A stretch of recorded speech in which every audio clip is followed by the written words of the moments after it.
The Apollo University, University of Leicester, 35 lakhs fees for 3-year BTech CSE UK.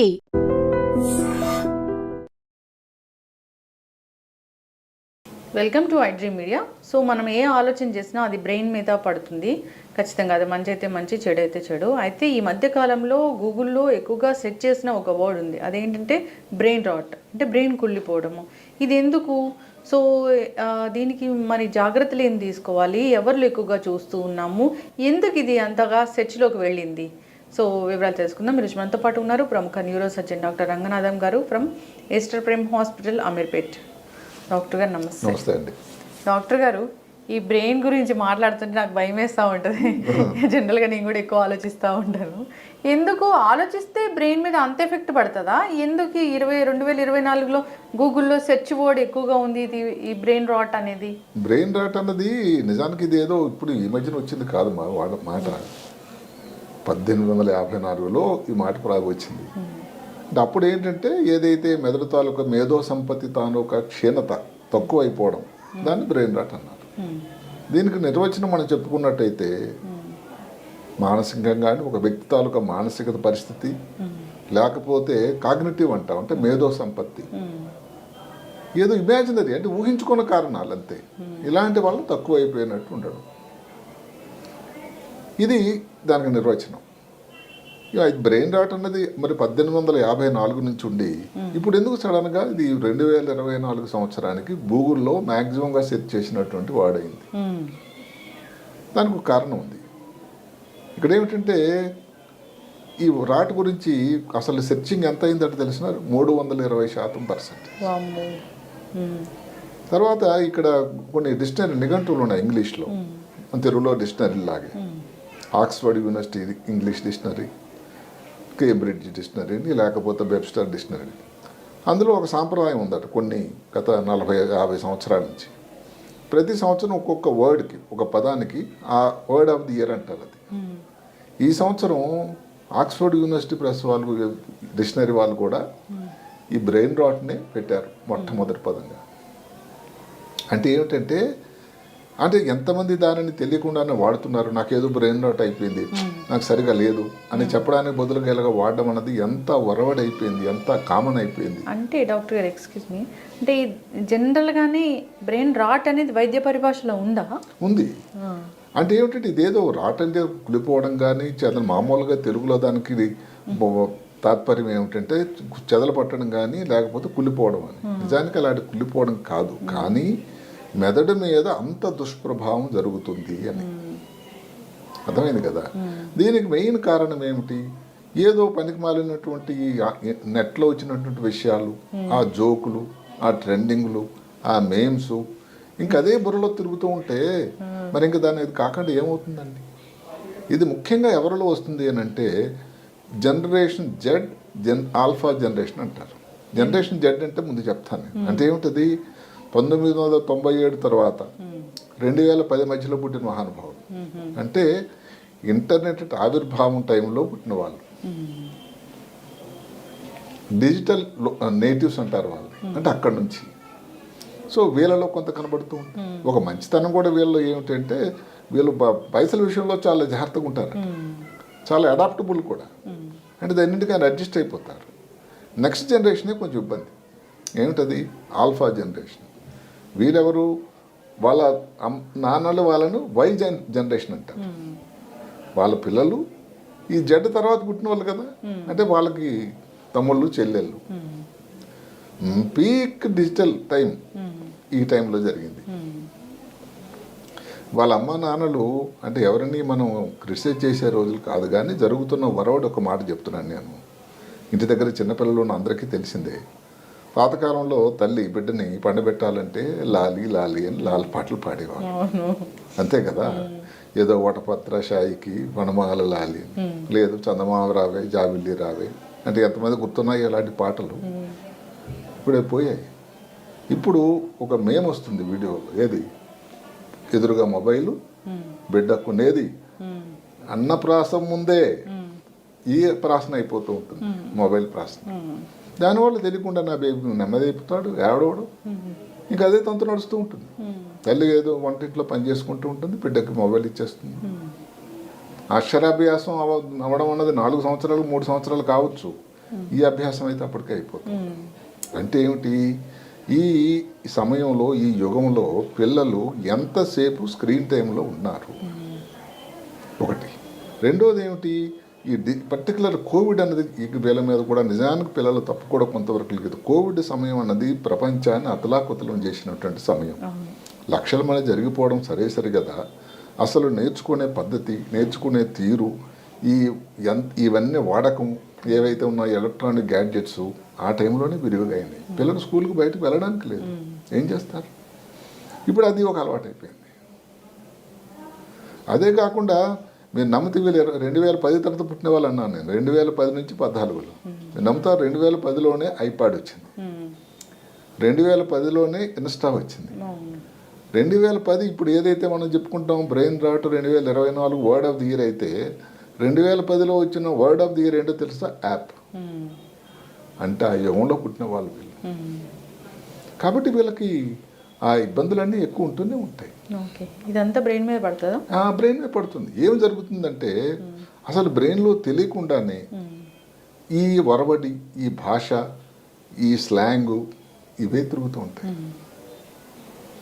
దానివలన ఇప్పుడు మీరు అడగవచ్చు, చిన్నపిల్లల్లో డాక్టర్ గారు దీంట్లో దుష్ప్రభావం ఏంటి, పెద్దవాళ్ళు కూడా వస్తుంది అని.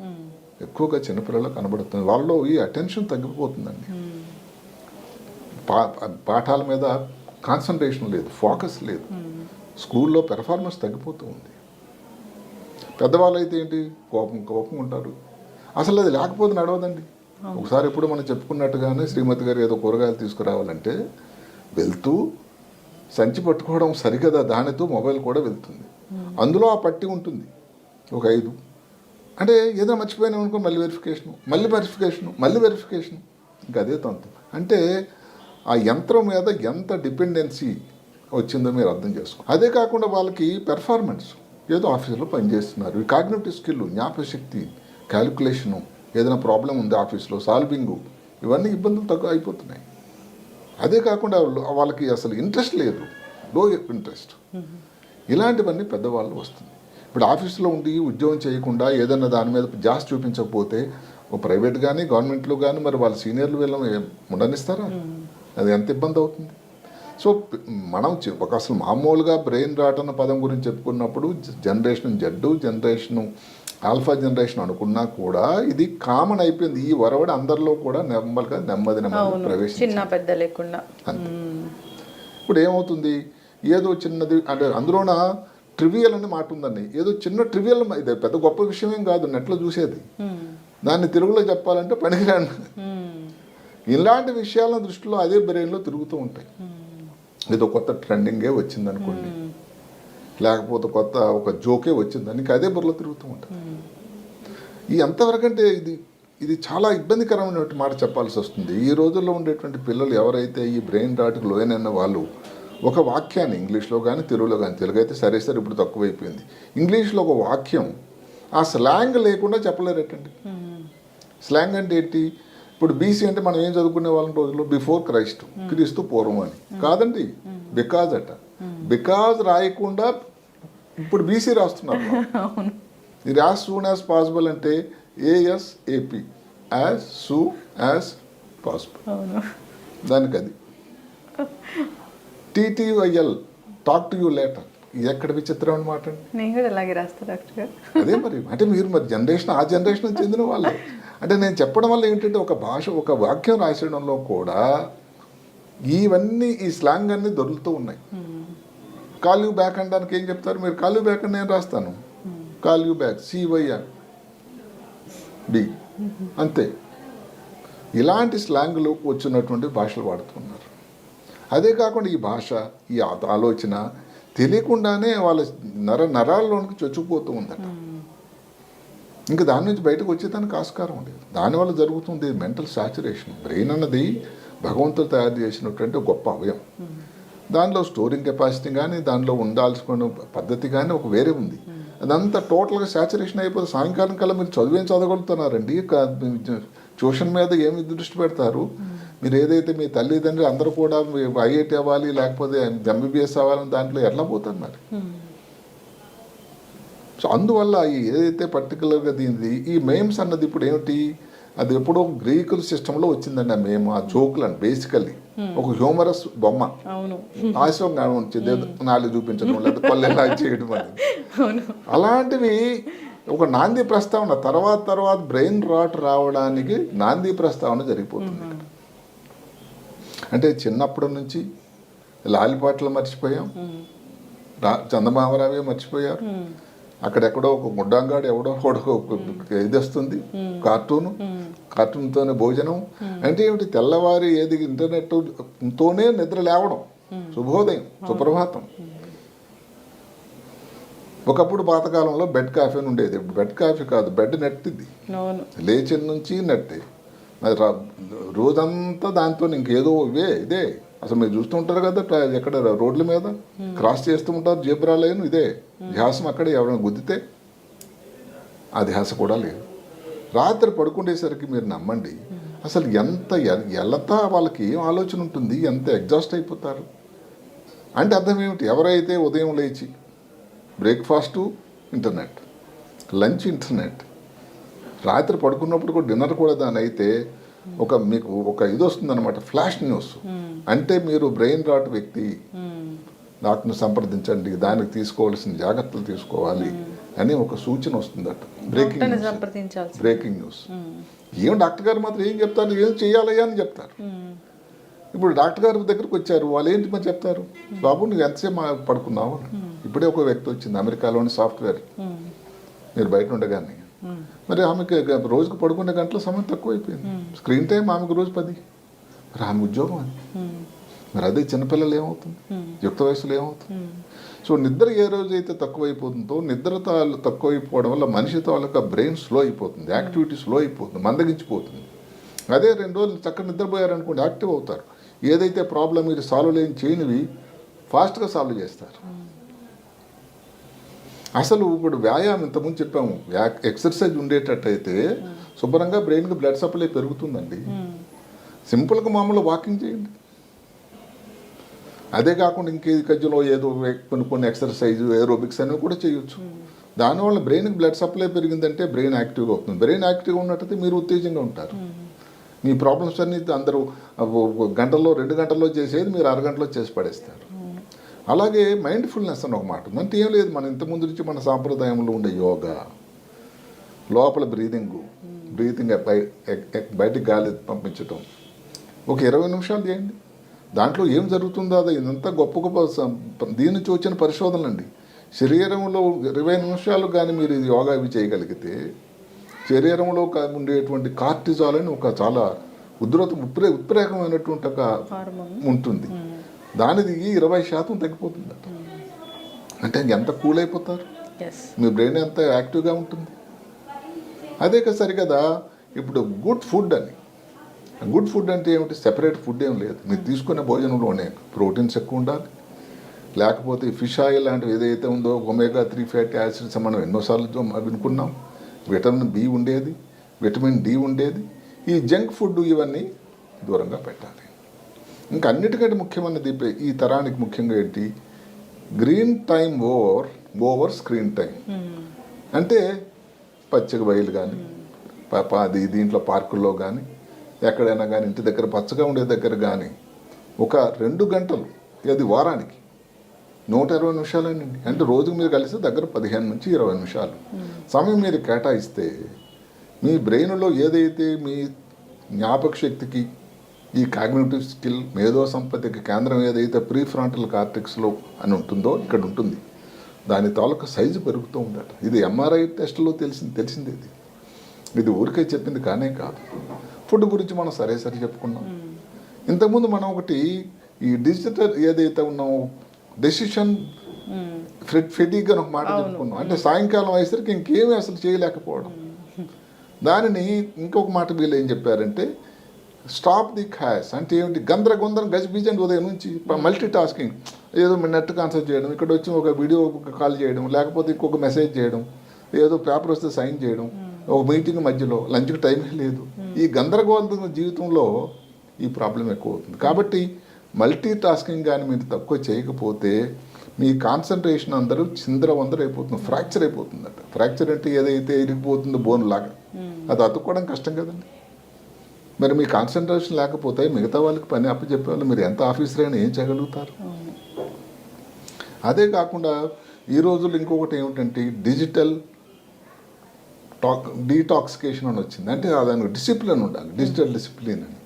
అంటే ఈ టైంలోనే నేను వాడతాను, ఈ టైంలో నేను చెయ్యను. అది చేయకపోతే దాని మీద ఉండేటువంటి విషమ పరిస్థితి చాలా ఎక్కువ. ఇంకొకటి ఏమిటి, ఏదన్నా కొత్త స్కిల్ నేర్చుకోవాలి. దాన్ని ఏమిటంటే కొత్త స్కిల్ నేర్చుకునేటట్టయితే మీ బెదరికి మేత పడుతుంది, షార్పనింగ్ అవుతుంది. చిన్నది ఏదైనా కొత్త పెయింటింగ్ నేర్చుకోండి, క్రియేటివిటీ ఉంటుంది అన్నమాట. లేదంటే ఈ మధ్యకాలంలో ఒక కొత్త పద్ధతి వచ్చింది ఏంటంటే బ్రెయిన్ స్టార్మింగ్ అని. అంటే మీరు పక్కన మీరు ఎక్కడో ఫ్లాట్స్లో ఉంటారు, అక్కడ ఒక 5-6 కలిసి ఏదో ప్రాబ్లం వచ్చింది, మీరు కష్టపడుతున్నది ఎట్లా సాల్వ్ చేయాలని. ఒక 5-6 కూర్చొని ఎట్లా చేయాలని అబ్బాయి బ్రదర్ వెంకట్రావు సుబ్బారావు గారు అంటే వాళ్ళు ఏదో సలహా ఇస్తారు, అంటే మీ ప్రాబ్లం సాల్వ్ అయిపోయింది. ఇలాగ ఒక పద్ధతి ఉంది. అదే కాకుండా ఇప్పుడు sharp and nurture the brain అండి, అంటే బ్రెయిన్కి మీరు షార్ప్నింగ్ ఉంచాలి అని అంటే ఇవన్నీ కూడా చేయాల్సి ఉంటుంది. ఇందులో ఏది తక్కువైనా కానీ బ్రెయిన్ చాలా దెబ్బతింటూ ఉంటుంది. కాబట్టి ఇప్పుడు డాక్టర్ దగ్గరికి వెళ్ళినంత మాత్రాన ఫస్ట్ మీరు ఏదైతే ఎంతసేపు వాడుతున్నారో ఈ మెయిన్స్ అవన్నీ చూడడం తగ్గించండి. వీటికి మీరు దూరంగా ఉండండి. ముందు భవిష్యత్తు కోసం మీరు నాంది ప్రస్తావన పునాది వేయండి, కానీ దానికి సెపరేట్గా మందులు ఇస్తే దానికి తగ్గిపోయేది కాదండి. అదే కాకుండా ముందు మనం చెప్పినట్టుగానే తల్లిదండ్రులకి ఏంటంటే హెచ్చరిక కాదు, ఒక నివేదన ఏమిటంటే, సరే ఇప్పుడు లహలీలు పాటలు నేర్చుకోవడం కాకపోయినా మొబైల్ అయితే ఇవ్వకండి, అటు ఇటు వాళ్ళతో మాట్లాడండి, బయట తిప్పండి. చిన్నప్పటి నుంచి చూస్తే వాళ్ళ పిల్లలు ఇంత ఉపకాయం అలాగ అప్పుడే అదే కాకపోతే ఇంక పడుకోరండి వాళ్ళు, ఇంక లేకపోతే ఏడుస్తూనే ఉంటారు. అవును, వాళ్ళు తర్వాత స్కూల్కి వెళ్ళిన తర్వాత వాళ్ళు దేని మీద కాన్సన్ట్రేషన్ ఉంటుంది, వాళ్ళు ఇంకా పని చేస్తూ ఉంటే ఇంకా దాని కాన్సన్ట్రేషన్ ఉంటుంది, ఊహించండి. అందువలన ఇది ఒక్క పిల్లలు ఒక ఆల్ఫా జనరేషన్ జెడ్డదేం తప్పనే కన్నా దీనికి అందరి పాత్ర కూడా ఉంది, ముఖ్యంగా తల్లిదండ్రుల పాత్ర. తల్లిదండ్రులు దానికి కూడా ఏమిటంటే రోల్ మోడల్స్ కావాలి. అంటే మీరు భోజనం చేస్తున్నారు, డిన్నర్ టేబుల్ అందరూ ఉన్నారు, ఆ టైంలో మొబైల్ తీసుకురాకూడదండి, అంతే. రాత్రి 9-9:30 పడుకునే టైంలో మొబైల్ ఏవి ఎలక్ట్రానిక్ గ్యాడ్జెట్స్ ఉండకూడదు. ఇలాగ కొన్ని డిసిప్లిన్ నుండి కొన్ని నిబంధనలు కానీ చాలా చాలా అవసరం. లేకపోతే ఇవన్నీ చాలా ఇబ్బందికరమైనటువంటి పరిస్థితి ముందు ఎదుర్కోపోవడానికి ఆస్కారం ఉందని.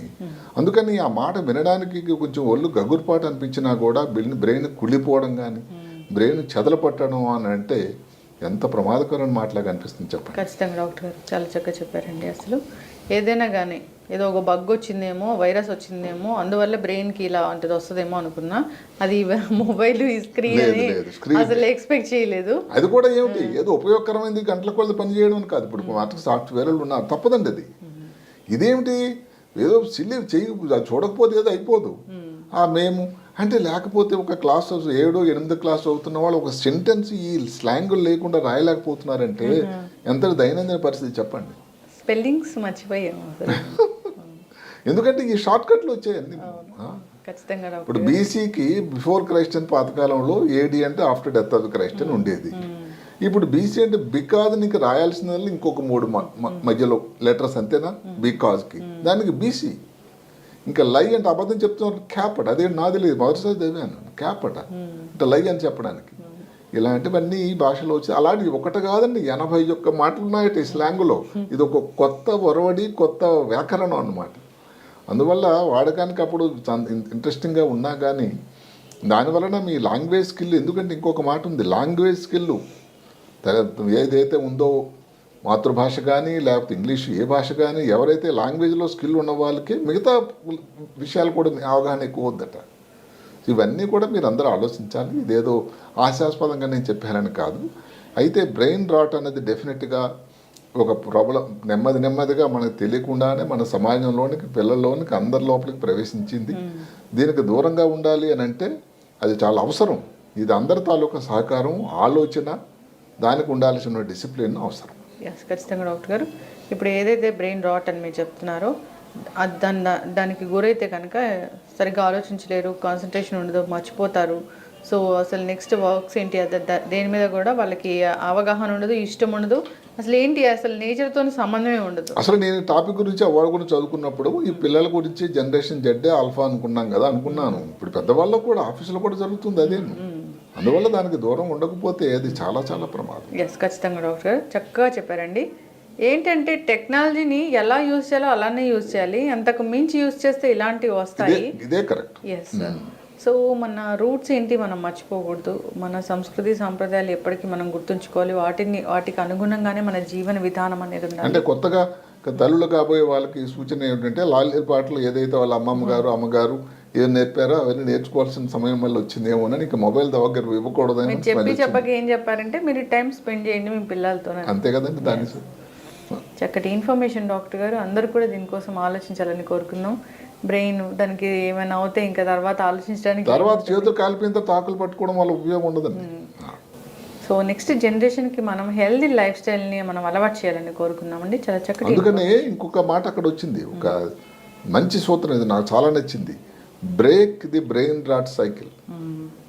అంటే ఈ బ్రెయిన్ రాట్కి ఏదైతే సైకిల్ మొదలైందో మీరు చూడడము, దాని మీద బ్రెయిన్ మీద ఎఫెక్ట్ బ్రేక్ చేయండి. Create a healthy brain, sharp brain 2025. అంటే 2025 లోపలికి మనం అడుగు పెట్టే ముందు వీటికి దూరంగా ఉండి ఒక స్మార్ట్ బ్రెయిన్ తయారు చేసుకోవడం మన అందరి చేతుల్లో, మీ చేతుల్లో ఉంది. మంచి రిజల్యూషన్. చక్కటి ఇన్ఫర్మేషన్ డాక్టర్ గారు. ధన్యవాదాలు. నమస్తే.